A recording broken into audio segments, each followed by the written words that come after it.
Bonjour, j'espère que vous allez bien. Je voulais d'abord vous dire merci pour l'accueil que vous avez réservé à ma toute première vidéo. J'ai mis du temps avant de me lancer et les personnes qui me sont proches savent que partager sur YouTube, c'est un projet que j'avais en tête depuis longtemps et j'ai vraiment été agréablement surprise par vos retours sous ma vidéo. Dans tous les cas, si je suis là aujourd'hui, c'est que cette entrée en matière m'a donné envie de recommencer, et voici donc cette deuxième vidéo. Comme vous l'aurez vu dans le titre, on va parler aujourd'hui de mes meilleurs souvenirs en tant que professeur des écoles. Pourquoi j'ai choisi ce sujet Eh bien, il faut savoir que l'une des choses qui me caractérise, je pense, le plus, c'est mon optimisme, et d'ailleurs, pour certaines personnes, ça peut même ressembler à de la naïveté. Mais je ne sais pas si c'est mon expérience ou juste mon caractère de base, mais j'ai l'habitude d'essayer de toujours tirer le positif de toute expérience. Bon, parfois, quand on est dans le jus, dans le mal, en train de vivre une épreuve, on est difficilement capable de le faire, mais une fois que j'ai pris le recul nécessaire, je reviens toujours sur les choses que j'ai vécues pour en tirer les leçons et en voir le beau. D'ailleurs, en préparant cette vidéo, j'avoue avoir eu les larmes qui me sont montées à plusieurs reprises parce que j'ai dû me replonger dans mes souvenirs, autant les souvenirs que j'ai dans ma tête que ceux que j'ai gardés physiquement de mon passage dans l'éducation nationale, à savoir toutes mes photos de classe, toutes les choses que les parents et les enfants m'ont laissées, les dessins, les lettres, etc. Dans ce top 10, il s'agit pour la plupart de souvenirs marquants, mais de façon générale, les émotions ont toujours été très présentes durant ma carrière de prof, parce que c'est un métier où l'investissement est au-delà de l'investissement professionnel. Notre investissement en tant que personne a été aussi important que celui en tant qu'enseignante. Et d'ailleurs, ça me rappelle une phrase de mon tuteur pendant mon année de titularisation qui m'avait dit « On enseigne qui l'on est ». Et cette phrase m'a toujours suivie. Ce qu'on laisse aux enfants une fois l'année terminée, c'est avant tout les moments vécus et les émotions partagées. Et en tout cas, encore une fois, tout cela reste ma propre expérience. Et j'imagine bien que tout le monde n'est pas comme moi et ne vit pas les choses de la même manière que moi. D'ailleurs, si on était tous les mêmes, la vie serait quand même sacrément chiante. Donc c'est parti, sans plus tarder, rentrons dans mon top 10, dont l'ordre n'est finalement pas si important que ça, car on va pas se mentir, c'est quand même difficile de comparer des souvenirs sur une échelle de valeur. Alors, on va commencer par le souvenir que j'ai placé en 10e position. Alors en 10, je me suis pas embêtée, j'ai regroupé toutes les fois où j'ai eu la chance de voir des étoiles dans les yeux des enfants. Mais pas n'importe quelles étoiles. Vous savez, les étoiles qui arrivent quand on réussit quelque chose ou qu'on comprend enfin quelque chose après moult efforts. Et si vous êtes ou avez été enseignant, vous le savez, ces étoiles-là, elles sont précieuses et c'est notamment pour ça qu'on fait ce métier. Pour assister à ces prises de conscience et à ces réussites. En 9e position, donc c'était avec une classe de moyenne section, avec laquelle l'autre maîtresse et moi-même avions participé à un projet de tourner un court-métrage avec un professionnel de la vidéo. C'était un projet hyper riche dans lequel les enfants se sont vachement investis malgré leur jeune âge. Et pour marquer le coup et aller au bout du projet, on avait demandé au cinéma du village de diffuser notre film sur un grand écran pour une projection privée où on inviterait les parents. Donc j'avoue avoir énormément galéré pour une histoire de format de vidéo, mais au final, quel bonheur de voir sur un grand écran de cinéma le fruit de tout notre travail et surtout de voir la fierté des élèves devant leurs parents. Alors en 8, j'ai mis un souvenir très ancien qui date de mon année de titularisation au moment où on faisait des stages dans la classe d'un maître formateur. Donc ce jour-là, j'étais dans une classe de maternelle où c'était mais clairement le bazar. C'était assez bruyant, du moins beaucoup plus que ce que moi j'autorisais dans ma propre classe. Et la maîtresse me propose d'intervenir au moment du regroupement. C'était un moyen de se former, il y avait à la fois de l'observation et de la participation. Et donc, je prends en charge la classe en leur signifiant, je sais plus si c'était avec une cloche ou une musique ou en tapant dans les mains, que c'était l'heure de se regrouper et d'aller s'asseoir sur les bancs du coin regroupement. Donc tout le monde se met à ranger, et les enfants commencent à arriver les uns après les autres, à s'asseoir sur les bancs. Et il y en a quand même plusieurs qui s'assoient en gardant dans leurs mains des jouets, des Lego, des petites voitures. Il faut savoir que la règle dans toutes mes classes de maternelle, c'est de tout ranger et de n'avoir rien dans les mains arrivé au coin regroupement. Pourquoi ? Parce que quand on est en regroupement, c'est le moment où on fait des comptines, des jeux de doigts, où on danse en faisant des gestes. Et je n'avais jamais connu le cas où les enfants gardent leurs jouets dans leurs mains pour venir s'asseoir sur les bancs. Donc là, je demande aux enfants en question d'aller ranger les jouets. Mais clairement, c'était comme si je pissais dans un violon. Et là, je me dis, soit je laisse tomber, après tout, c'est pas ma classe, soit j'insiste sur ce point. Parce que après j'avais prévu qu'ils aient les mains libres pour faire des choses. Donc là je m'engage dans le fameux « je vais compter jusqu'à 3, à 3 tout le monde aura posé les jouets, sera revenu s'asseoir ». Et donc je commence à compter. 1, 2...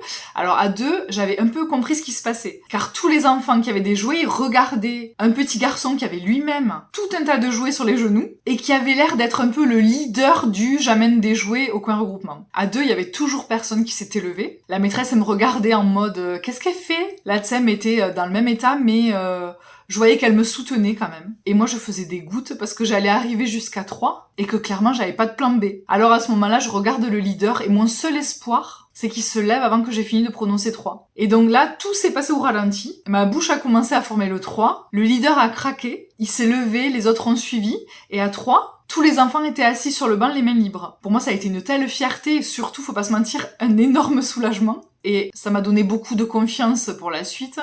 Parce qu'en début de carrière, on se raccroche vraiment à ce qu'on peut. En 7e position, on se retrouve en période de confinement, le 1er avril 2020. Avec mes collègues de l'école maternelle, on s'était creusé la tête pour essayer de rendre cette journée belle et rigolote, malgré ce qui se passait qui était loin d'être joyeux. On avait fait un poisson d'avril aux élèves, en ayant leurs parents pour complices, et on leur avait dit d'expliquer aux enfants qu'il y avait une demande officielle du président de la République, avec drapeau de la France bien sûr sur le papier, pour que les enfants comprennent bien que la demande venait du gouvernement, qui leur demandait de se filmer en train de nager allongé sur une chaise pour obtenir le diplôme de natation de l'État. C'était bien sûr comme tout ce qu'on avait proposé pendant la période de confinement, une action non obligatoire, mais les parents ont joué le jeu et c'était vraiment super drôle. On a eu droit à des mises en scène hyper rigolotes, avec masque, tuba, etc. Et ça reste vraiment un souvenir hyper beau et joyeux de ma carrière. En 6, je poursuis dans la lancée de la période un peu bizarre du confinement. Et l'un des moments les plus marquants de cette période, c'est le jour où les écoles ont rouvert et où on a pu revoir les élèves et les parents et les collègues pour ce que nous, on avait appelé les journées de retrouvailles. Pour ces journées, on s'était pas mis d'objectifs pédagogiques particuliers parce que c'était juste avant les vacances d'été et qu'on avait juste envie de passer du temps ensemble. Et surtout, moi, je savais que je ne reverrais pas les élèves après l'été. Et même si l'organisation et la logistique de ces journées étaient un peu compliquées par rapport aux règles qui avaient été fixées, on avait passé un moment très fort et très émouvant et ça nous a fait juste du bien de nous revoir, de chanter ensemble, de se raconter tout ce qu'on avait vécu pendant cette période bizarre et se remémorer en fait juste comment c'était avant que l'on soit tous enfermés chez nous. En 5e position, j'ai mis le jour où on a enfin pu enlever les masques en classe et où on a pu découvrir le bas du visage des parents. Ce jour-là, tous les bas de visage étaient bizarres car je pense que le cerveau avait complété le visage avec un bas de visage créé par notre imagination et qui était souvent différent du vrai bas de visage. Et puis, comme j'avais la chance d'être en maternelle, j'ai eu droit à des remarques brutes des enfants du genre « Maîtresse, pourquoi t'as une grande bouche ?» Et bon, j'ai mis ce souvenir dans mon top 10 parce que clairement, c'était très dur pour moi de ne pas pouvoir utiliser mon bas du visage pour exprimer des choses aux enfants et aussi de pas pouvoir sourire. Voilà, pour moi ça a été une vraie libération. En 4e position, j'ai mis un souvenir avec un enfant en particulier et sa maman. Il était arrivé en cours d'année de petite section. Il n'avait jamais été scolarisé auparavant parce qu'on lui avait diagnostiqué un trouble du spectre autistique. Au début, il passait juste à l'école entre midi et 2 avec sa maman quand les enfants étaient à la cantine pour voir l'école et puis pour rencontrer son ATSEM, son AESH et ses 2 maîtresses. Moi, je l'avais que le lundi. Et puis un jour, il est venu pour 1 heure, le temps de la sieste, et c'est moi qui m'en suis occupée. C'était un moment très difficile, autant pour lui que pour moi, car lui ne comprenait pas pourquoi sa maman l'avait laissé. Et moi, je n'avais pas les outils pour l'accompagner, pour accompagner son besoin particulier. Donc j'ai simplement agi avec mon bon sens et mon cœur. J'ai tenté de lui montrer les différents coins de la classe, les objets, et puis sa maman a fini par revenir, il était tout content. Et à partir de là, il revenait de plus en plus souvent, sur des créneaux de plus en plus longs, avec les autres élèves, et on le voyait évoluer, et c'était beau et fort de voir sa progression. Et à chaque fois que sa maman venait le récupérer, elle prenait toujours le temps de me remercier, de remercier mes collègues pour nous être occupés de son enfant. C'est une maman qui m'a beaucoup émue, et notamment le dernier jour de l'année où elle m'a remercié avec les larmes aux yeux d'avoir pris soin de son fils, alors que pour moi et mes collègues profs à TSEM et à ESH, c'était juste normal de le faire. Et l'émotion que m'apporte ce souvenir, c'est aussi une émotion qui vient du manque de moyens mis à la disposition de ces familles qui galèrent pour avoir une prise en charge de qualité lorsque leur enfant a des besoins particuliers. Mais dans tous les cas, c'est une expérience qui m'a énormément apporté. On arrive dans le top 3, avec en 3e position un souvenir hyper joyeux. C'était lors de ma dernière année d'enseignement, avec ma classe de petits, moyens, grande section. On avait organisé avec l'école du village d'à côté une rencontre sportive entre nos 2 classes. Et après avoir fait des épreuves d'athlétisme, on avait décidé de terminer par un moment plus cool où moi je prenais la moitié des enfants pour faire de la danse codée et ma collègue prenait l'autre moitié pour faire des jeux collectifs. Et donc je lance la musique. Bien sûr, les parents accompagnateurs étaient invités à danser auprès des enfants, ce qu'ils ont fait. Et quand la musique s'est terminée, l'une des mamans d'élèves me dit mon fils m'a dit que vous aviez fait la chorégraphie de Claude François en classe. On pourrait peut-être voir ça ?»